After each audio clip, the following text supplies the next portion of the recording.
Thanks again, Weldon, for making time for us on the Breaking Green Ceilings podcast. Really appreciate it. I'm really excited to have this conversation with you because I feel that there are so many, I guess, experiences that you have that I can relate to, particularly how you got into environmental education and outreach, not necessarily having a traditional background in it. So, we're going to be talking about that. You're also from Bermuda. I don't think I've ever talked to anybody from Bermuda, which is super cool. And you're an ocean explorer and a diver and a communicator. I mean, like, that in of itself is just like such a well-rounded background, and I'm really excited to hear more about it. So we'll start off with our first question here, which we ask all of our guests: is what role has nature played in your life? Goodness, I mean, being born and raised in Bermuda, and if you don't know where Bermuda is, we're just about 650 nautical miles off the east coast of the United States. So we're like the gem of the Atlantic. We're smack in the middle of the ocean with no neighbors, surrounded by this Bermuda blue, we call it. We call it our backyard. It's you're never more than a mile away from the beach, and just commuting around, whether you're going to work or to school.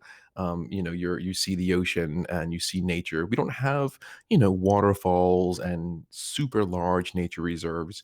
The island is only 21 square miles, so that's about I think just over 12,000 acres. So it's a very small island, about 64,000 people. So it's a small sort of rock, that's just sitting in the crater of an extinct volcano, and you were just there's no way you can get around nature. It's there, it's around you, and you have no choice one way or the other to appreciate it consciously or subconsciously. So Yeah. So as I mentioned earlier on, well, as you were talking about how you don't have any neighbors, that kind of scared me because I was like, you're in the middle of nowhere. no, no, But there's no, no also something neighbors. to appreciate in that, right? You're surrounded Yeah. by nature.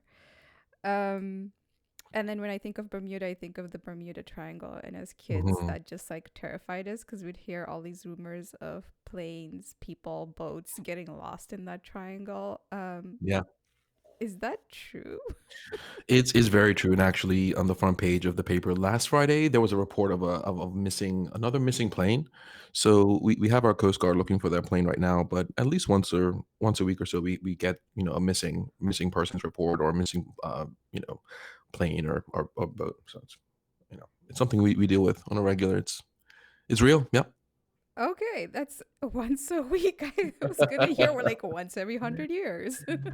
Kidding. No, the Bermuda Triangle itself, it's a myth. It's a mystery. Things did happen in the past, but Yeah, yeah, people fly in and out and sail in and out of the triangle all the time. So yeah.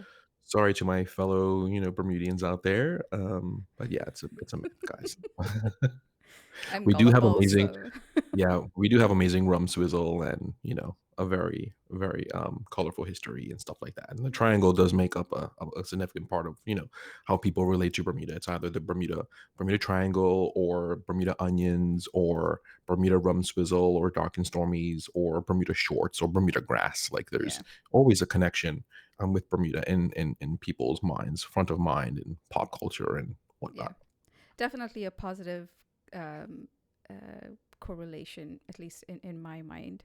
Hmm. Um, so, as I mentioned earlier, you don't have that traditional background in environment studies or sciences or related academic training, which really speaks to what we're trying to do here on the podcast, which is you don't have to have a degree to care about the environment, and you definitely don't need one to do something about it in terms of promoting environmental sustainability. And in fact, you mentioned earlier in our previous conversation that your work on ocean education started as somewhat of a side hustle, but it's more of a passion rather. And you've actually built your career in IT, information technology. So tell us about that, how all of this came to be. Well, what's interesting, Sapna, in my story is I think the genesis of all of this was having a phenomenal mentor and coach early on in my life, really. So when I was wrapping up high school, and I didn't really do particularly well in high school, but I did have my cousin and mentor. His name was Sinclair Packwood. He did pass away not too long ago. But he helped guide me in my career in IT, and so much so that when I graduated in 1995 from high school here, I he helped me start my own IT consulting company, which was really providing services that his business did not provide. So he was a developer doing all the coding work, and I wanted to do the more. And this kind of speaks volumes to how things play out later. But I'm more into being out of the office, going around to small businesses and people's homes and fixing their problems on site. So he didn't want to do that outside stuff. Yeah. But I don't do the inside stuff. So we didn't go to the bank or anything. We just I my uncle is a welder and he works in construction. So I ended up working in construction, getting my hands dirty, learning how to weld and help him with his business. Hmm. Saved up enough money, got a little van, and then did the small business template, business cards, mailing address, phone, fax back in the day, website and stuff like that. Facts. Yeah, so he helped me to start my own business straight out of high school. So I just wanna establish that baseline that I never went to college, never went to university. So, not only do I not have a degree in any ocean related discipline, but I don't have a degree in anything. But I really did enjoy being an entrepreneur. Before being an entrepreneur was like a cool thing, Hmm. back in 1998.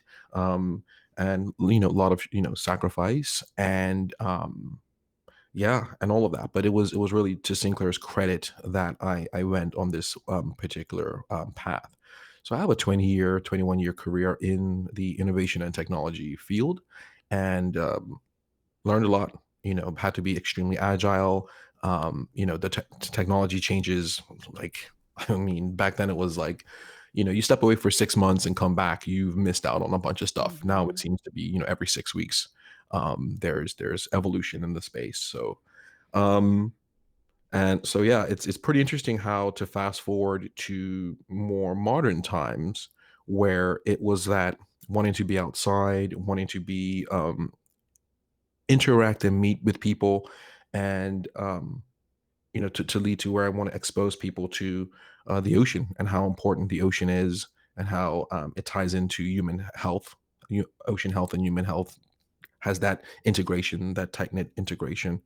And yeah, I mean, that's really the beginning of Weldon as an IT professional transitioning into sort of communicator and ocean advocate. And there's a lot more to speak on, but I just want to make sure I answer your questions with Yeah. specificity. So And we'll definitely cover that, okay, all of that. So, um, yeah, I'm just like so impressed by how you were an entrepreneur from like very young in your life, and I'm just remembering of when I was building my career, thinking of being an entrepreneur was just like a huge risk and something that I was afraid of. But it's really, and now I am an independent consultant, so I'm building my own business, and it's been one of the most fulfilling experiences I've had.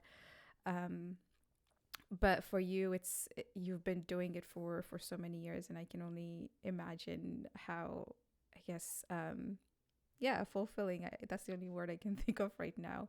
It has been there, an, a lot yeah, of hard work though to, just gosh, I'm sure like very many long hours and being creative and talking to everyone about what you do. I mean, yeah, it's a struggle at the same time. yeah. It's I think if there are entrepreneurs out there or people that are aspiring to be entrepreneurs, one piece of advice that I'd love to share is that you can't do it all, right?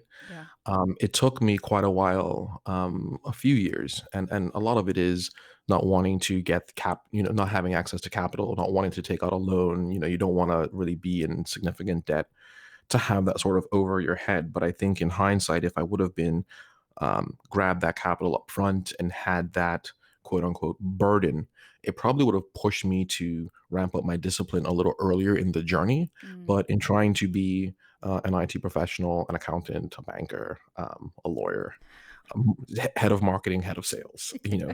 head of payroll, trying to wear all of those hats was challenging. So it wasn't until later on in the journey where I did decide to scale up Yeah. and do what I love and like double down on my strengths, recognize my weaknesses, and instead of trying to improve my weaknesses, just say, okay, well, let's put the accounting, payroll, bookkeeping to a bookkeeper, Yeah. and because to this day I still don't really enjoy numbers that much, and but I think learning all of that at such a young age was great. I mean, I was still living at home, with my parents, so my overhead was quite low.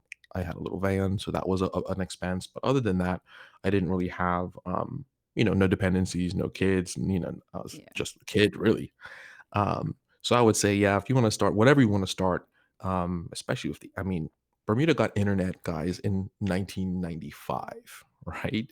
So when I was sort of cutting my teeth as a teenager, we were just getting dial up. Um, Goodness, I can't even. Just trying to reflect back to having to like everyone's like stay off the phone. I'm connecting to the internet now. Don't pick it up.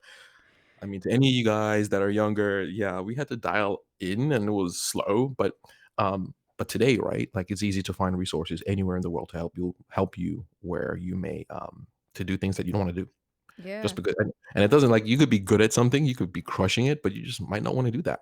If you want to be a diver, you want to spend, 80% of your time in the ocean, yeah, you're gonna have to sort of let go of certain things. You've only got, so much time in the day to do what you want to do. And so yeah, just choose that.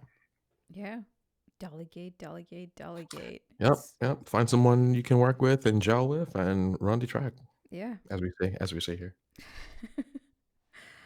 um so one thing that I think people would be curious to know is how that bridge came about, being an independent, like, or a solopreneur in IT, and Mhm. then finding yourself working, or a part of that of your time dedicated towards ocean education, but you're also a diver. So that's kind of like, I guess, the focal center point of how you got into ocean exploration and education. So what was the moment in your life that sparked that desire to be an advocate for the ocean?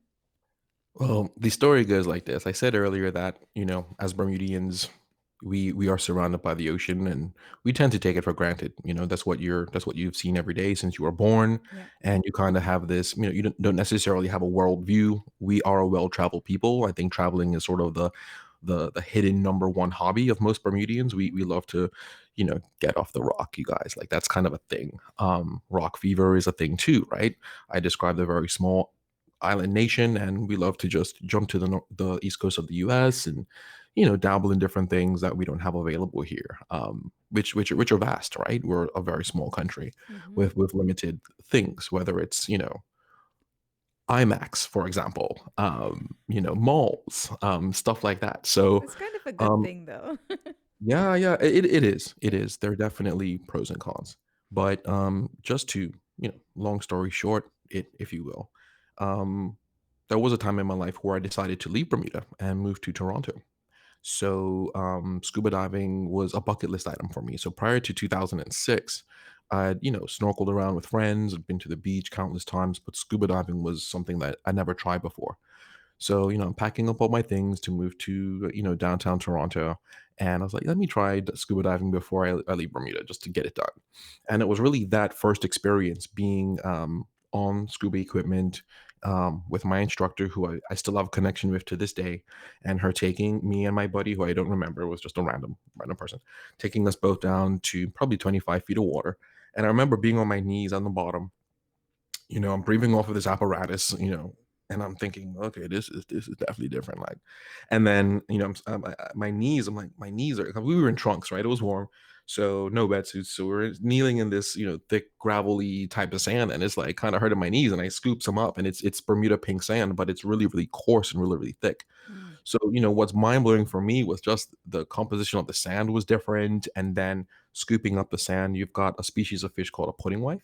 So it kind of was, a school of them were coming around us, trying to find all the little critters hiding in the sand. And I just remember looking around and it just being crystal clear, super beautiful, and a brand new fresh experience for me. And so it was in that moment I was like, look, I need to do a bit more of this. I need to start the journey of being able to, dive unencumbered by an instructor, being able to go where I want to go when I want to go there, Mhm. and just expand in the form of a sport or recreation of scuba diving. So that was the sort of light bulb or light switch moment that was like, okay. So in Right. other words, I didn't try scuba diving, hate it, and then never try it again, because unfortunately that happens to quite a few people if they don't have a positive experience the from that. Whether it's, the day was really rough and bumpy on the boat, or they get nauseous from the swell or the diesel fumes, or it just wasn't a positive experience. And I've learned since getting so involved in scuba that a lot of people are turned off from the sport from because of that, a not so great first experience. So for those of you guys out there listening that have tried it and had something not too great happen by way of like just swell, the boat, instructor rushing you through and not making you feel comfortable, please give it another shot, because you're missing out. So I just wanted to throw that in there. Yeah. I felt like I was under the ocean with you as you were describing your experience. Um, so, you know, ocean education, why do we need it in Bermuda? I would think that you all are surrounded by the ocean, so it's something that knowledge is just downloaded into you. But that's Yeah, yeah. that's not fair to assume. It's like me No, assuming that if I was born in Kenya that I know everything about the wildlife there. yeah. So yeah, why is it needed in Bermuda in Um, particular? so it's safe to assume the opposite, and I've learned, in being involved in this space, that coastal communities, island nations, and the like, just because you've got persons living like a stone's throw away from the ocean, not to assume that they take full advantage of the ocean Mm-hmm. in the way you may assume. For example, just because you don't swim in the ocean, or because you cannot swim, doesn't mean you're not fishing or sailing. And we do have fishermen, that don't know how to swim, for That's example. scary. Um, yeah, yeah, it's just the reality, right? Yeah. And different cultures and different people have varying connections to the ocean. Whether it's a spiritual connection, where the ocean is reserved for um, spiritual practices, and there's that kind of link with the sea, or access by way of it being just expensive to get in, on, or under the water. So if you need to travel a far distance to get to the ocean, or you need a boat to be able to get out far to do something you want to engage in, or just for scuba you need $1,200 US of equipment to just do that, Mm, or even free diving.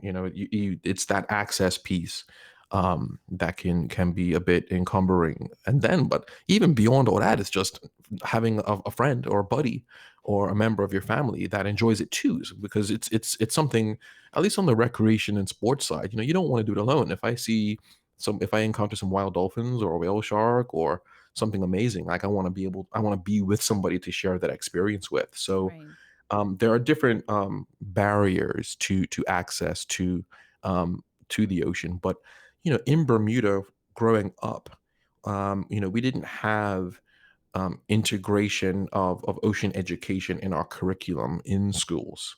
Learning how to swim and learning about the creatures in the ocean and being able to see them with your own eyes wasn't a part of the package. We have a wonderful Bermuda Aquarium Museum and Zoo that's been around for ages, so it's easy access, for kids to go to the aquarium and see these creatures in their tanks. Um, but right up until recently, there hasn't been sort of a gateway to say, okay, cool. You see these, the creatures that we have on display here. Here's a program that you can enroll in where you can see them wild and in their habitat. Because not everyone has a mask, fins, and snorkel to be able Right. to see that. And swimming classes can be expensive. And I mean, the thing is, my first living memory is of my father throwing me into the ocean. And that's kind of been a rite of passage for, at least young male Bermudians, is that's your initiation into like learning how to swim. There's no class. Yeah. It's sink or swim. Your dad or your cousin or your uncle throws you into the sea, and that's how I just remember my life force like being draining from my body. um and again, like, I just want to come back to the fact that some kids having that experience will have a fear of the ocean, and they're like, "Daddy, no," and then run away and never touch the water again. Yeah. For me, that happened and I still swam and stuff, but I wasn't into, the underwater exploration side of things. So, in today's time, there's definitely more access in Bermuda for kids to um, get into sort of ocean science. There's at least 30 blue and green organizations here that have a focus on something environmental or nature related, which is great. So times have changed and things have evolved, and there are programs now that have opened up access Hmm. to ocean exploration. But ocean education, holistically, isn't really instilled on all Bermudians across all demographics by default. So we don't come out knowing how to fish, knowing how to sail, knowing how to, drive a boat, knowing how to dive, knowing how to hold your breath for 3 minutes. Yeah. Um, all that stuff comes, you know, it comes with who you're around and your environment and what inspires you. And as you grow, Yeah. then things shift. And if you've got your own money, your own time, you're an adult, you can kind of dabble into different things. Whereas as a child, you're sort of, your direction, you're led more by your parents or your guardian or your cousins and Yeah. whatnot. So yeah. So it sounds like there are, a few barriers to people gaining that knowledge around ocean sciences. There's the money aspect, because going underwater can cost a lot unless you want to snorkel, and Mhm. then that's just the little, I don't even know the terms for this, but the little pipe that you breathe from, Yeah, the, and the the goggles. snorkel and whatnot. Yeah, mass snorkel fans. Yeah. Um, but if you want to go deeper, then obviously you need the scuba equipment, and you mentioned that's like Mhm. on average $1,200. So, um, but you're trying to, at the same time in your work, you're trying to raise awareness and participation around ocean conservation and education. So, what is your approach to doing that, given all of these barriers and consideration? So I started diving, was like being certified and really doing a deep dive, if you will, into scuba diving and ocean exploration around 2008, 2009. And once I recognized those barriers, or various barriers, quite early, so I started an organization back in 2011 called Bermuda Ocean Explorers. And the focus of Ocean Explorers at the time was to give certified divers and divers with the equipment and the equipment they've invested in, and the knowledge that they have, to dive with a purpose, um, and creating community based grassroots level events that just put it to action.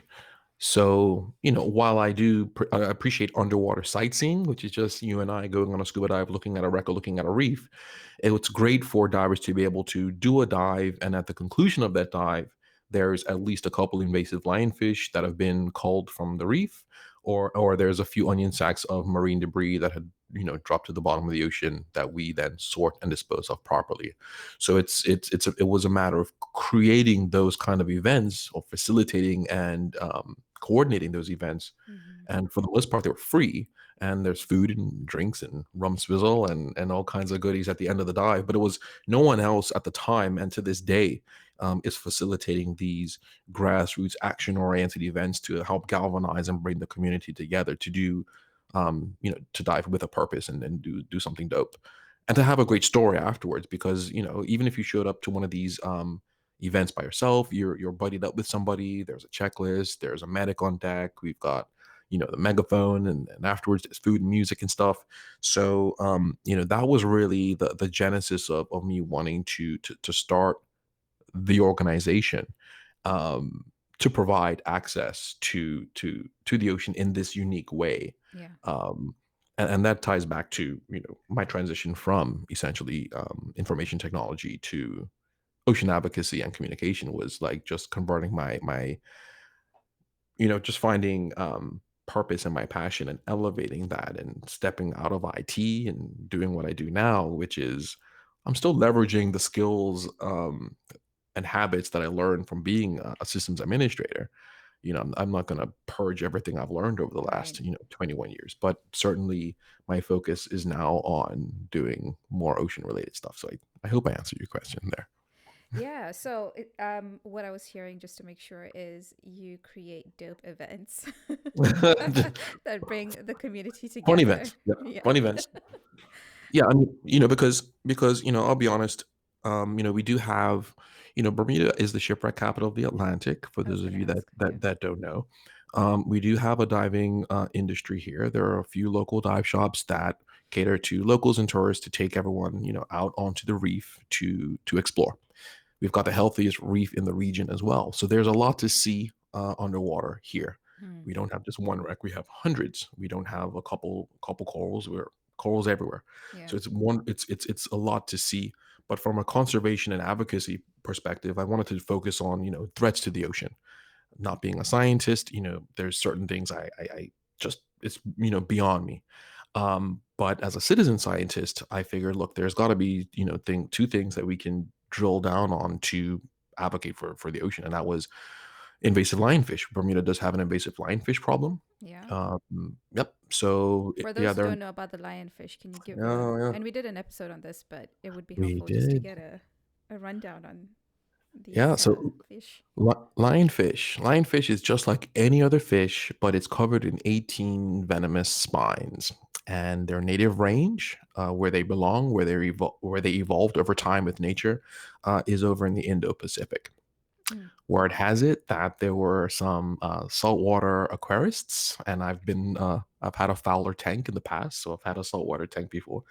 But someone had some lionfish in a tank in Florida, and instead of when they were tired of the lionfish, they decided to release them into the wild. And those few lionfish populated the region. And now we have an invasion over here in the Atlantic, in the Gulf, in the Caribbean Sea, as far north as I believe Boston. And when it gets cold, they Boston. freeze. And then as far south as like, past Brazil and on the Gulf and stuff. So, we've got this fish in our ecosystem that, they eat anything and everything they can fit into their mouths. They have no natural predators over here. And like I said a moment ago, they're covered in 18 venomous spines. So even if something does recognize this fish as a predator, which most things don't, Yeah. there's that prey naivety thing kicking in. If they decide to take a little bite of this thing just to kind of see, like, hey, this thing's looking at me, it's like it looks a little bit tasty, but it'll get it'll get pricked by one of these many spines. So there's a lot of things going on, not only in Bermuda, but across the invaded region, where we're trying to keep their numbers in check. And around here, we do eat them to beat them. They are edible. And once you cut off the spines, you don't have to, but most of the time, once you cut off the spines, it's just like any other fish with eyes, gills, scales, and you can fillet it. And the meat is very light, white meat, flaky, high in omega 3s. And it's kind of like hogfish. And you cook it up and you eat it. So I organize events, not just in Bermuda but around the region, to encourage people to eat them, to beat them. And then there's the marine debris piece, Mm. which I hinted on earlier, which Yeah. is if you don't want to call lionfish or there aren't many around because of the time of year. You just, you and I would grab an onion sack and find an area that has a lot of debris because most debris that enters the ocean does not float. So you need to dive down to the bottom and pick it up, put it in an onion sack. What And kind of In debris Bermuda, do you see oh, go ahead. mostly?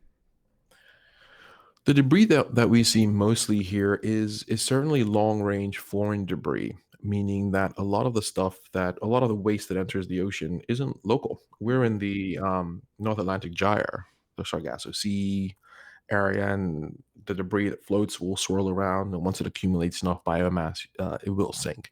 Yeah. But a lot of the stuff, SAPNA, is from the industrialized fishing industry, Mm. whether that's it's rope. Rope is super popular. Rope, oil and gas canisters, industrial fishing, like these like plastic box things that they would put the fish in. So yeah, a lot of stuff comes from fishing, unfortunately, and then a lot of it is long range. It's stuff that you can easily identify that it's not local, whether it's a funny bottle with some hieroglyphic type writing on it. So I've done brand audits before, just to kind of try to help identify, like, is it Yeah. local, is it not? A lot of microplastic that we can't identify. But around here, we subscribe to a waste to energy program. So we recycle tin, aluminum, and glass, but we do not recycle plastic. We actually burn that, and Mm. that feeds into our electrical grid. So, and that's a whole nother discussion because we've learned in recent times that um, burning plastic isn't the best. Yeah. So with dioxins and whatnot. So, Right.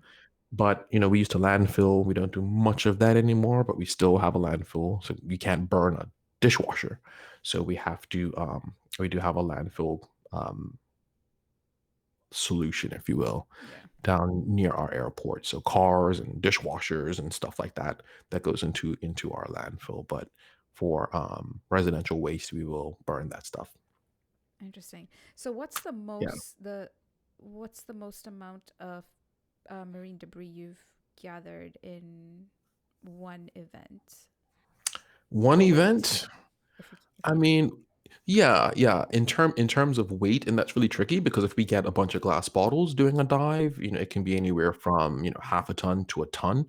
Mm. One of the most exciting events we hosted was a 10-week series. So every morning, every Sunday morning for 10 weeks in a row consecutively, Mm. a small group of us would meet at different spots around the island, and I think we got like 10 tons of debris, man. It was crazy, Wow.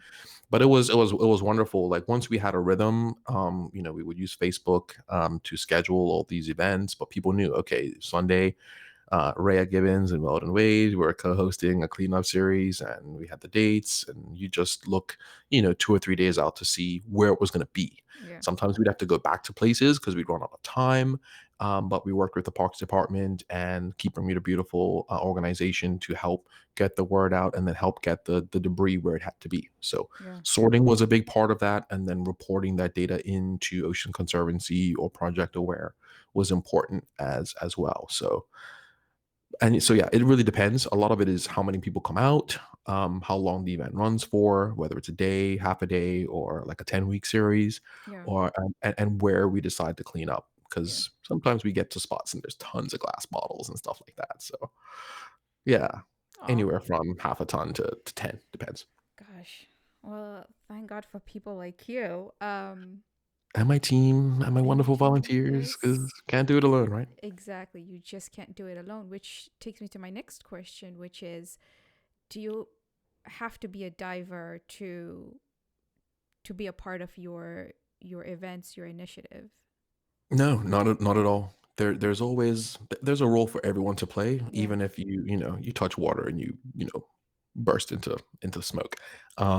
We always need someone to scribe, especially if we're reporting our data. Mm-hmm. Someone has to scribe, every bottle and every piece.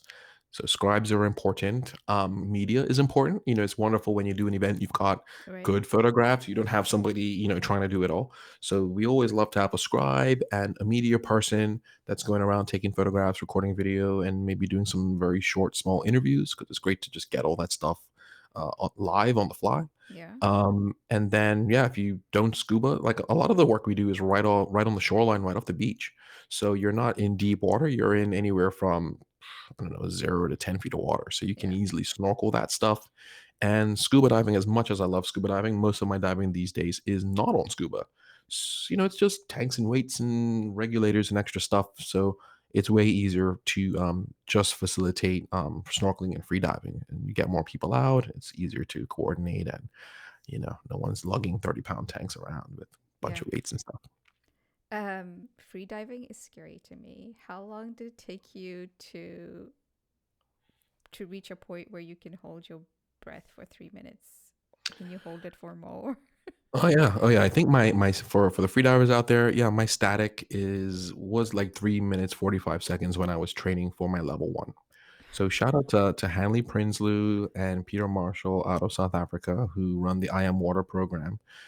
So when I hinted earlier in the broadcast about entities coming online in Bermuda to facilitate ocean education, especially with the kids, Hanley and Peter were paramount in bringing the Kids on the Reef program to Bermuda. So they've Mm. integrated this particular program into schools, and it's wonderful because you'll have kids that had never swam enroll, and in a couple of days they're doing breath hold and free diving down to 25, 30 feet. Wow. So I'm a coach as part of that program, and coaching meant learning how to free dive properly, doing your stretching, proper breathe ups, proper finning, gear, Yeah. yoga. What is it? What was it? Chia seeds in your coconut water. So like, What did chia but seeds do? yeah, I don't know. It's a Okay. thing. Oh, you It's a just thing. flick my leg. It's a Okay. thing. Shout out to my freediving community out there. But yeah, it's with the training and the right fitness and the right techniques and kit. Yeah, dynamic apnea, static apnea, and it's not all about depth either. But Yeah. yeah, 3 minute breath hold is pretty common once you get going into the sport, and it's blowing up around the Yeah. world. Like freediving is now, yeah, it's like you're not a freediver, ah, get out of here. It's just so much more, accessible than scuba, but it still Yeah. has its layer of, like, a bit of a learning curve. You don't just get all the gear and jump in and dive to 100 feet. Yeah. Uh, so yeah, it's wonderful. It's actually wonderful. But it was, Peter Marshall was my instructor for my level 1, and, yeah, I've just been free diving since then. But Yeah. I wanna tell you and your audience that free diving as a sport in Bermuda is quite new, right? But spearfishing is not. Mm. So around here, you cannot harvest from the sea on scuba. If you want to harvest lobsters recreationally, if you want to spear fish recreationally, you have to do that on breath hold. So we actually have hundreds of spear fishermen in Bermuda and like lobster divers or going lobstering. But these guys are harvesting. It's not taking a float line out and doing drills on a line. Around here it's like, go out on the water, do whatever you want, but bring home dinner. So I don't want people to think that Bermudians don't free dive. We do. We just free dive for food, and we call it what it is, which would be spearfishing. So Yeah. spearfishing is very common here, Very cool. but there are strict rules and regulations around what you can catch, when you can catch it, how many you can catch. So there's bag limits, catch limits, size limits, all that stuff. So, and then you gotta be able to hold your breath, Satin, if you want to come lobstering with us. So, and there's Uh, license permits involved too. So yeah, it's all these little nuances with access and with the different dive disciplines. So you can't be on scuba and hunt lobsters. yeah. It's illegal. It's illegal. Yeah, because it would be easier, right? And you want to Yeah, ensure like the yeah, sustainability of the lobster populations. yeah, And yeah. there's also this element of like hunting responsibly for your food. So that's totally for that. Yeah, it's funny. Lionfish are an exception to that rule, but Oh for yeah. everything else, when I see someone on scuba with a spear gun, which are illegal here too. So if you're on Mm, scuba, you have a spear gun, and you're shooting hogfish or grouper, it's kind of like, okay, really? Like it just seems, for me at least, so easy. You're not on breath hold. You could be out of shape. You got the gun, which yeah. I've never used. I've never used a spear gun before ever. It's all pole spear. You just have a band on the end of a metal Okay. pole, and that's your mechanism for shooting the fish. And with lobstering, we have to noose them with a little, fiberglass or metal pole with a noose on the end. So yeah, you come Bermuda, you do have to know what you're doing in order to harvest from the sea. Lionfish, though, you can be on scuba and spear them with a paralyzer tip spear. Yeah. Because they're Yeah, invasive. So yeah. So we relax the rules for that. yeah, that makes sense. So, going back to your initiatives, your target audience is the community. It's mostly just anyone who's, 18 and above, but you also do youth education through that one diving program, Kids on a Reef or something like Kids on the Reef, Kids yeah. on the Reef. Um, and then do you go to schools and do educational programs as well, or is that more limited? It's a little bit more limited, but I am invited to speak in primary and high schools quite often. to just share my message. And I think, Sapna, what's important to recognize is that in most cases, when someone gets in front of kids to speak on ocean advocacy and ocean health and diving and exploration and swimming with sharks, whales, dolphins, and turtles and stuff, it's usually someone that doesn't look like me.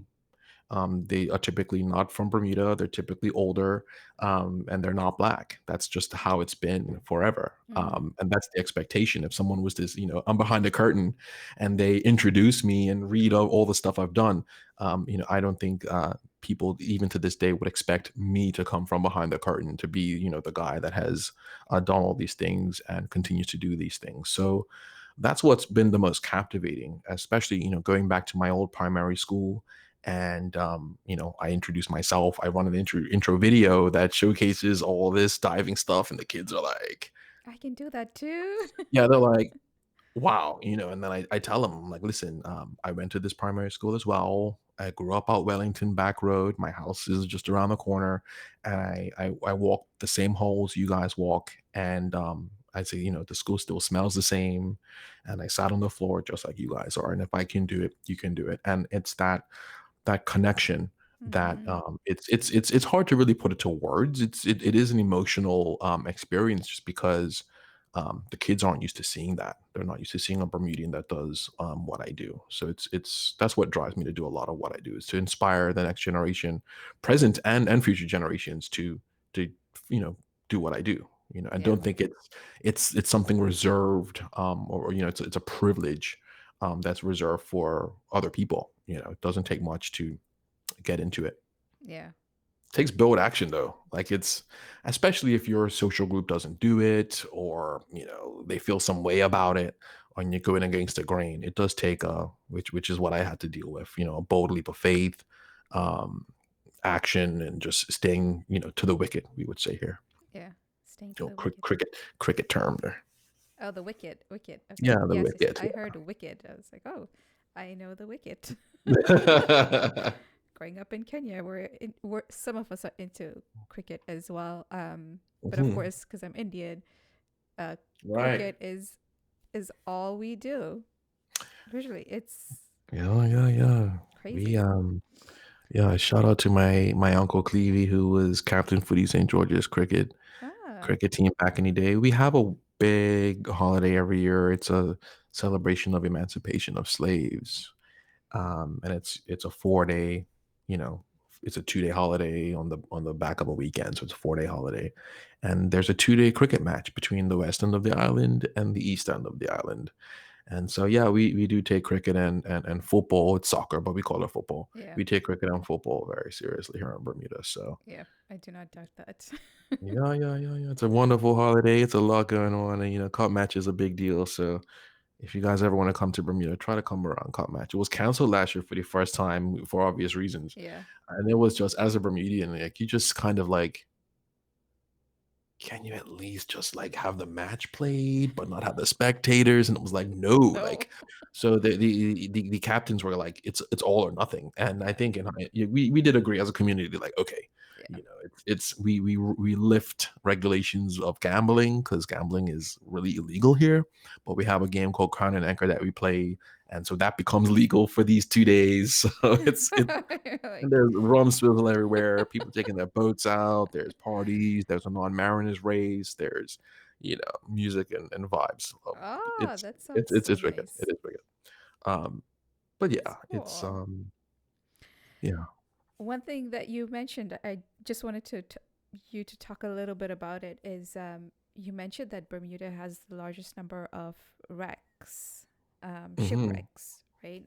It reminded me of one of our other guests, Justin Donovan. He does research on shipwrecks, but he looks at the environmental factors that influence the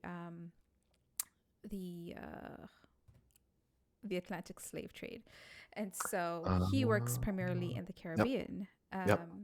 And so it's interesting. I'm sure he's worked there, but that episode was focusing on, yes, how, like, with the nature of the winds at that time, Hmm. and the the ocean floor and how that influenced like the rum trade, the rum Yep. runners and stuff like that. Yep. Yep. So yes, I won't like ramble on, but No, tell no, us no, no. briefly about the history of the shipwrecks and the slave trade in Bermuda.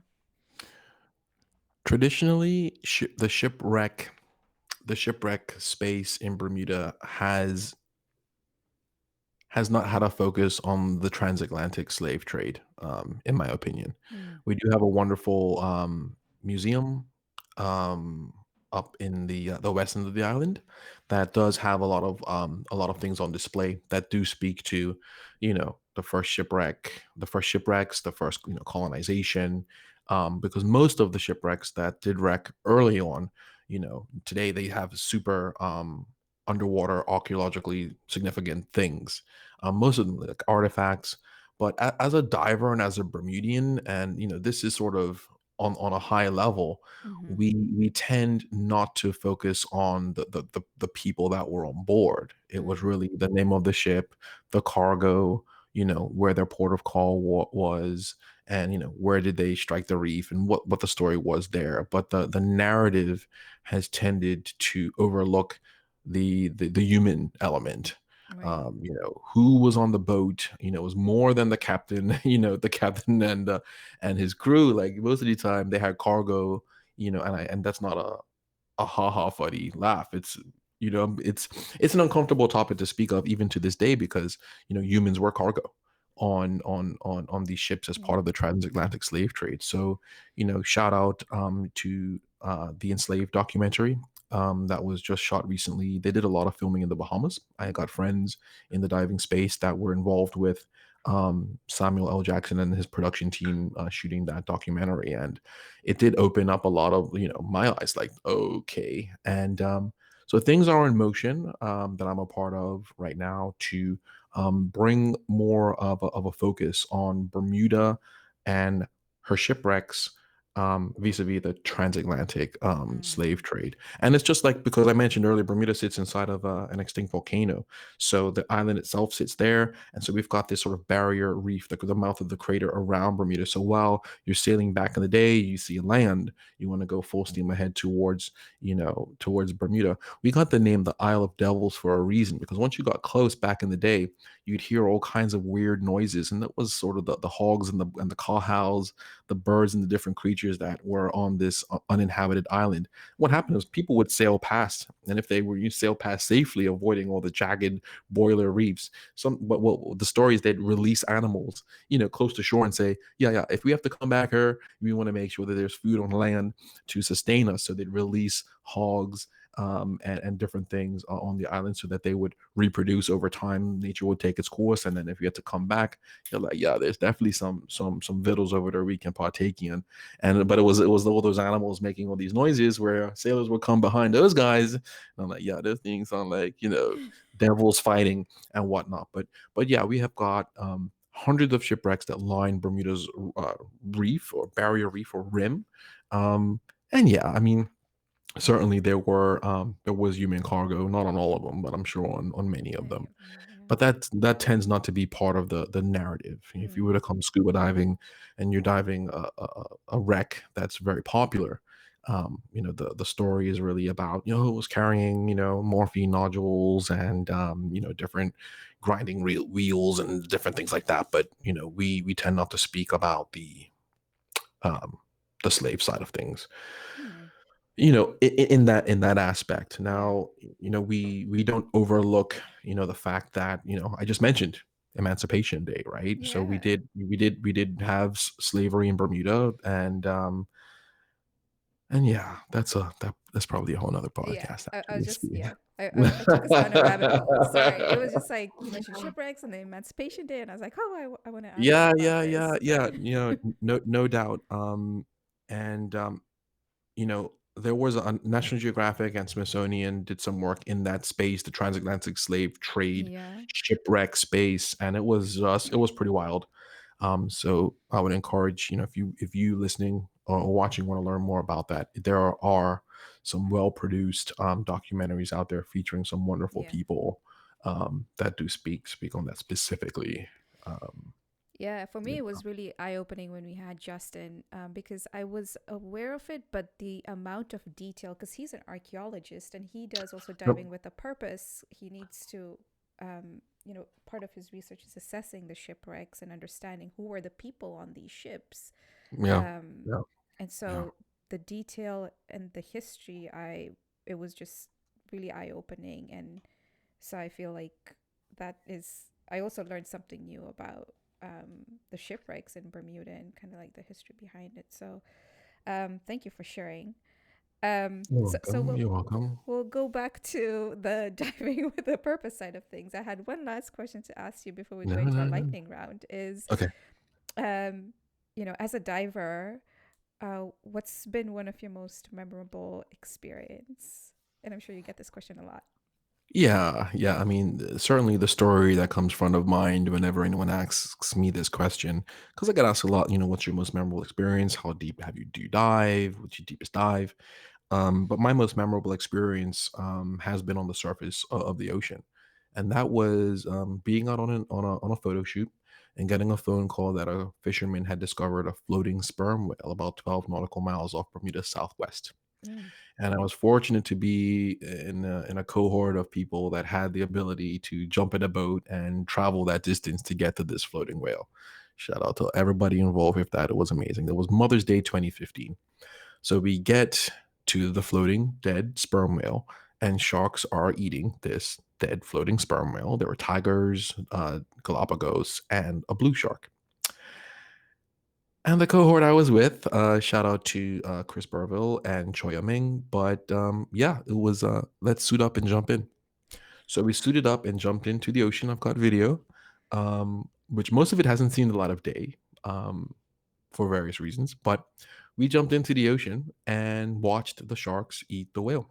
And we had an in water experience for about 20 minutes, and then we ended up tying the boat to the whale to get some up close shots of the tigers eating the whale. And then marine biologist Choi Ming jumped on the floating whale and got footage from that perspective. And then we got back to shore as quickly as we could to enjoy our Mother's Day, various Mother's Day celebrations. But I think that was like a 4 or 5 hour experience, and yeah, and this was, I mean, yeah, Instagram was around at the time, but the whole swimming with sharks thing wasn't much of a thing. But yeah, to see it's funny, like the tigers backed away and kind of sussed us out for a while. The blue shark and his pilot fish were kind of swimming close and going around.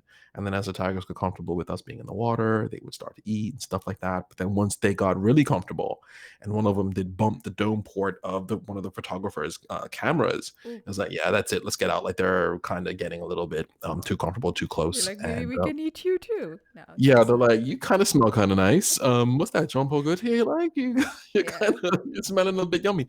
So we did get out of the water, at that time. So I am building out my YouTube channel, and very soon, I'm hoping to have all the video I collected. I had GoPro, I had phones, I had Cool. all kinds of, but get all the content together and produce something really dope because Yep. everything's still fragmented and in pieces. But we were in extremely deep water, extremely far from shore. And the sharks were eating the whale, and we had the opportunity to spend hours out there with that. So that's my most memorable. But then there's wild dolphins and swimming with humpback whales. We have a Ooh. migration happening right now. So for those that have the privilege to know the right people and understand how it all works and having access to a boat and crew and whatnot, yeah, you can, when the conditions are right, you're jumping in the water and swimming with migrating humpback whales, which is a life-changing experience. There's usually dolphins with the whales too, so yeah, it's a 40-ton whale kind of looking at you. That's You so you feel, cool. yeah, yeah, it's super life-changing. So in terms of the most memorable, yeah, it's certainly swimming with the big pelagics, and then the whole dead sperm whale bit. Man, that's something. It makes me want to get into diving. Mhm, mhm. But on my bucket list though is to see a whale in real life. Of course with sustainable practices, but I think I just Yeah, want to we can like do it. experience like the massiveness. those animals. It's just on TV, it looks amazing, and like the Yeah, social media wow. videos. But I just love to see it like up close if I could. Um, and You even can. swimming with them, that would be even like cooler, way cooler. Um, okay, before I go down another rabbit hole, we are going into our lightning round. So Hmm. these are a series of 4 questions. Answer the first thing that comes to your mind. Are you ready? Yeah, yeah. Okay. And this is just wide. We're wide open. Let's go. Yeah, okay. First question. What have you read, heard, or watched that has influenced you the most? I would say a book. It's called I've read called Rich Dad Poor Dad, and also The 4 Hour Work Week, and Start Something That Matters. Those are 3 books that I lean on all the time. That influenced me the most. Those are good books for sure. What's a personal habit that has helped you significantly in your work? Journaling. Just keeping a record of everything. Yeah, It really helps you sort of figure things out. So yeah, yeah, recording your time as an independent contractor, it's important to do that, billable hours and whatnot. But yeah. beyond that would be journaling as well. So Do you do yeah, that at the end of the day? Do you do it every day, or how does that work? I typically journal at the end of the day, chronicling my day, and mornings while I'm having my coffee. That's when I'll chart out 3 things that I really want to crush for that day. But Yeah, there's an overarching, goals and objectives that yeah, go with that as well. So it's a balance of personal and business. yeah, But everything ties together. If I'm going to a meeting, yeah, I might have to stop and pick up milk and eggs and butter from my grandma. So it's all tied in. I can't say, no, yeah, grandma, I can't take you that stuff because I got to go to work. It's all integrated. We're all the same person, right? So, yeah. I've been wanting to journal since I started as an independent. So that's why I was asking, and I feel like those experiences that I don't want to forget, and I mhm. want to record them, document them, so that I can look back on it one day. Um, so that's a good practice. It's a way to also keep yourself accountable, Sapna. But I also have a Mm-hmm. mentor that helps me, like helps guide, Yeah, and that's the space I'm in right now on the ocean side of things. Is I'm more of a mentor and coach because I'm not an instructor. yeah, But I think having a life mentor or life coach, someone who has done what you want to do, yeah, already, having that guide is very valuable. So yeah, journaling and having a mentor is valuable. yeah. What's the best piece of advice you've received? Life is short. Whatever you want to do, do it now. Yeah, you can't hear that enough, really. No, I was involved in a boat fire the day before Father's Day last year, and that Oof, really set things into perspective. oof. And that was something that small things become big things. But to be honest, you can wake up one day and your life can change in a heartbeat. So yeah, you guys, like, do it now. You wanna swim with whales, like take a trip to Dominica, swim with the sperm whales, go to Tonga, swim with the humpbacks, like get it done. Because wake up one day and it's like, wow. You never So yeah, know. yeah, do it now. Yeah. What is your superpower? I love bringing people together. I just like being in front of people, public speaking, podcasting, being on TV, radio, facilitating events. Like, I'm definitely that guy that, for whatever reason, is comfortable with all that stuff.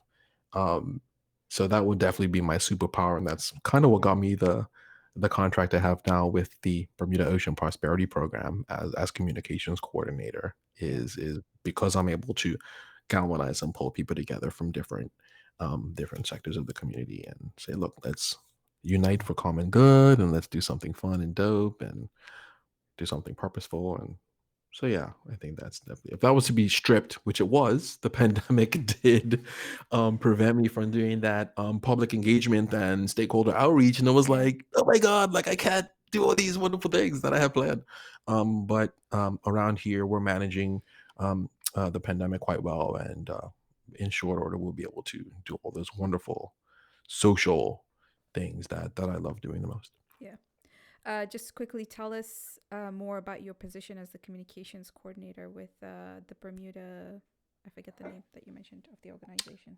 Yeah, so the Bermuda Ocean Prosperity Program is a partnership between the government of Bermuda, the Bermuda Institute of Ocean Sciences that are here, and the Waite Institute, which was founded by Ted Waite of the Waite Foundation. So the whole thing is to ultimately protect 20% of Bermuda's deep ocean or within our exclusive economic zone. So we're doing a lot of stakeholder engagement, doing a lot of public outreach, but ultimately we would protect 20% of our ocean space that surrounds us. Um, yeah, that's really the gist. So we're really busy in that space right now. So very soon we'll have our MPA and do our marine spatial plan and set up our marine protected area, and all goes well, we'll achieve our goals. All signs point to it. So yeah. It's awesome. It's So yeah, awesome. I got that the BOP thing, which is wonderful, and then Guardians of the Reef, which is the name of my NGO now, because Mm, we've expanded regionally. So Bermuda Ocean Explorers that I mentioned way earlier in the broadcast, we did change the name. So there's Gardens of the Reef, and then all the other little bits and pieces that I do to keep myself busy around here. But it's all on weldonwade.com, and I'm all over social. I'm very easy to find. awesome. So that answered our questions of how can we follow you on your journey. Yeah, yeah. Instagram, Weldon Wade, weldonwade.com, Facebook, Weldon Wade. You happen to land in Bermuda and you just say to the taxi driver, "Hey, I'm here to see Weldon." They're like, "Oh yeah, yeah, his mom works over there, and she'll tell you how to get to his house. And you want to stop by Switzerland real quick, get some swizzle." So yeah, it's a vibe. We're a very small, tight knit Yeah, community. It's a vibe down here, and you know, that's I so love the nice. work. Yeah, I love the work I'm doing with Bob. And it's really like, and it was the work with Guardians of the Reef in bringing together the community, and the way that I communicate got me this position in the first place. So it's all been a blessing. It's really been a blessing. Yeah. I, It, this I pray to be where I'm at right now, you guys. So I don't complain about it, and I would encourage you, like, just you have a dream, just make a plan and run full steam towards it. And yeah. no, only I mean, around here, like, I just learned that most of the time we tend to get in our own way. So once you get out of your own way and take that leap of faith, you can achieve anything, honestly. Yeah. That's so true. A lot of the times we are in our own way, we doubt ourselves and question the validity of our passions or what we want to achieve. So don't doubt 100%. yourself. Yeah. Awesome. Well, this brings us to the end of our conversation for now. Uh, Yeah. we will continue to follow you on Instagram and look for those cool lionfish images, and can't wait to see what you do with. I forget the name of the program again. The Bermuda Ocean prosperity. Ocean Ocean Prosperity, and it's a prosperity really program. cool name of a program Yeah. too. So yeah, we can't wait to see what you do with that. And thank you for everything Yeah. that you do to protect our oceans and to basically help educate and but also just empower people of your community to want to protect their gem at the end of the day. So Yeah, yeah, and it's a lot of just, work. yeah, shout out to your listenership, and to your viewership, and I love everything you're doing Thank you. on your platform. Keep at it. It's a privilege and an honor to just, have your time and be in your space. So thank you so much for this opportunity, and I can't wait, to see everything, you have to offer in the future. So I think, your future is really bright. So no, let's crush it. Let's keep at it. Ah, thank you. Thank you. That just like made me very happy. So yes, I appreciate it so much. Some days I'm just like, oh, what is it all for? But these conversations really remind me of, yes, this is what it is for. Hmm. All right. Thank you again. You're Um, welcome.